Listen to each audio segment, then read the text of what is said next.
Now, there is extensive research on this topic, and the fact that fasting has not been incorporated into standardized, conventional cancer care absolutely blows my mind. I know in Europe it is part of their routine, and it is so important for you to understand these foundational things.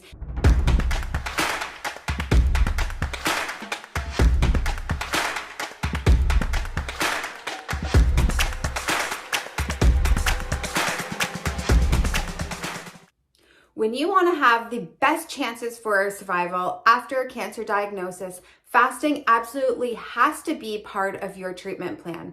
Now, if you're confused about what's the difference between intermittent fasting, fasting for cancer, fasting mimicking diets, and just diets overall, then this video is for you. I'm going to go through all the things that you need to know and which one would be most relevant for you to live a longer, stronger, healthier life. My name is Dr. Lori, and I am the author of the two best-selling books, Live Longer and Stronger with Breast Cancer and Cancer Doesn't Own You.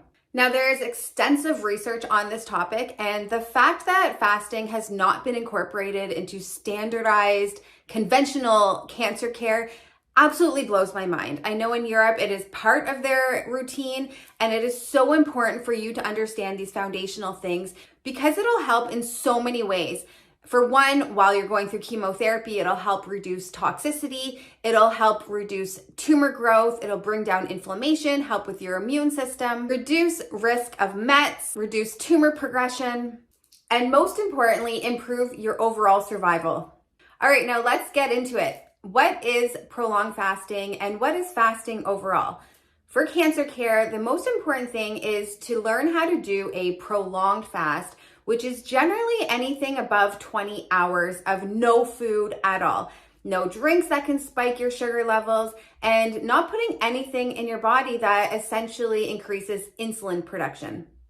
All of the benefits when it comes to cancer care and getting into autophagy, supporting how your body detoxes, are really correlated to these prolonged fasts where you can get your body becoming more metabolically flexible. It doesn't rely on sugars and food, and it's something that you can do for long periods of time. The people that should not do these prolonged fasts are the ones who are malnourished. If you have cachexia, muscle wasting, if you already feel depleted, then you definitely need to talk to your doctor about integrating more diet variation and figuring out ways that we can become more metabolically flexible. I remember the first time that I tried to do a prolonged fast. This was actually with my mother when I was in my teenage years. I didn't understand the concept at all. I actually thought it was more of a way just to quickly lose weight, and it almost associated with maybe some abnormal eating behaviors and didn't feel so great about it. I just looked at food as the enemy, and okay, I need to stay away from food because I want to drop 5 pounds, 10 pounds, or whatever it was at the time. So I would go into these 24 hours, just jump into it without eating anything, and then I would eat crackers in the middle of the night because I was so hungry. So then the next day I would try to do it again, and it just was horrible. There's a lot of detrimental side effects if you do fasting improperly. So I have a 6-video series on how you can actually go from eating all the time into doing a 3-day or 5-day water fast and how to transition that properly into eating again. There's a lot of nuances when it comes to prolonged fasting. So if that is something that you have been advised to do, I highly recommend watching those videos. So essentially every time that you put something in your system, that would be breaking the fast. And that's why they call it breakfast, right? So you wake up in the morning, you break the fast. Now, intermittent fasting is quite different because it's a shorter period of fasting and you're already doing that. So if you are going to bed, just say at midnight, you stop eating at 8 p.m., you fall asleep and you don't eat anything until the next day, 8 a.m., that's 12 hours of fasting that you're doing. So give yourself a pat on the back. You're already doing intermittent fasting. Now, a lot of the research and the benefits come when you do more of a 16-hour fast. So you're essentially just eating within an 8-hour window and you're fasting for 16 hours. A lot of studies show benefits as far as reducing inflammation and helping with insulin resistance even after 13 hours of fasting. These studies and the benefits don't even look at what you're eating. So you're not changing around any of the foods. You're simply just constricting the time frame of when you're putting food in your body.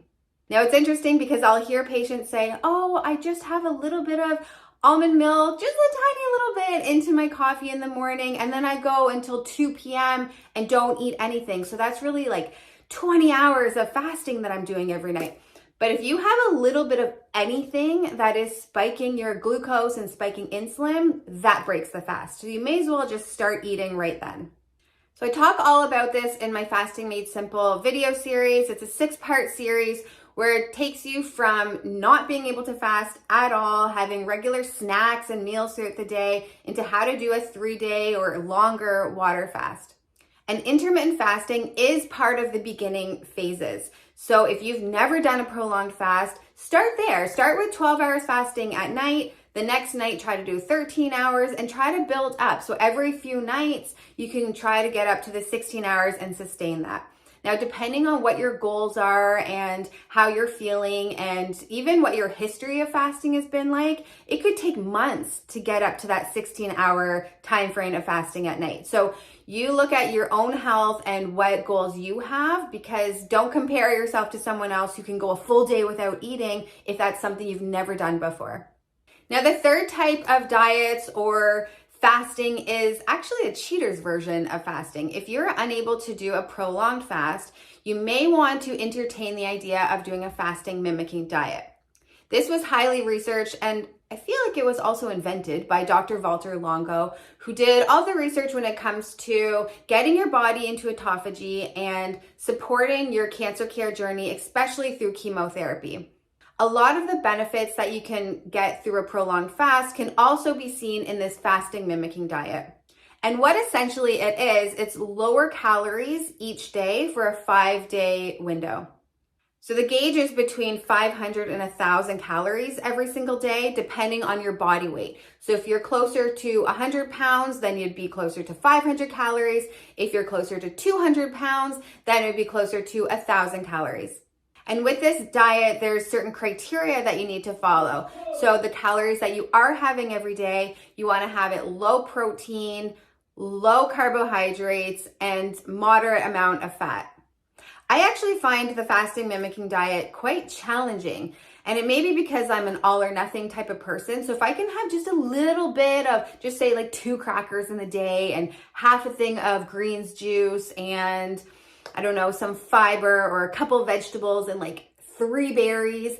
I find that very challenging, and measuring and making sure that I'm not going over the limit, like it's just so much easier for me to say, I'm gonna have nothing at all. I'm just gonna have water, electrolytes, like not measure and weigh anything. So if fasting mimicking diet sounds too challenging for you, then definitely want to look into the series on how to do more of a prolonged fast. And it may be one of those things you don't know if it's even challenging until you try it. So give it a try. I have handouts and free resources on how you can follow a fasting mimicking diet. This may be a better option for you, where you, especially even if you're going through chemotherapy or you need certain medications and you don't want to do this on an empty stomach, then having the low calorie days could be a great option for you. And as you'll see, if you look into Dr. Walter Longo, I'll link that in the description. He has tons of studies on showing how it reduces tumor progression. It helps with your metabolic health, it brings down inflammation, and it really does help with optimizing your cancer care.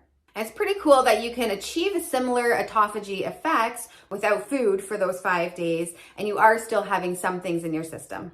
Lastly, diet. What is the difference between fasting and diet? It is my least favorite word, because as soon as I hear the word diet, I want to quit it and I want to cheat and I want to enjoy a big tub of ice cream.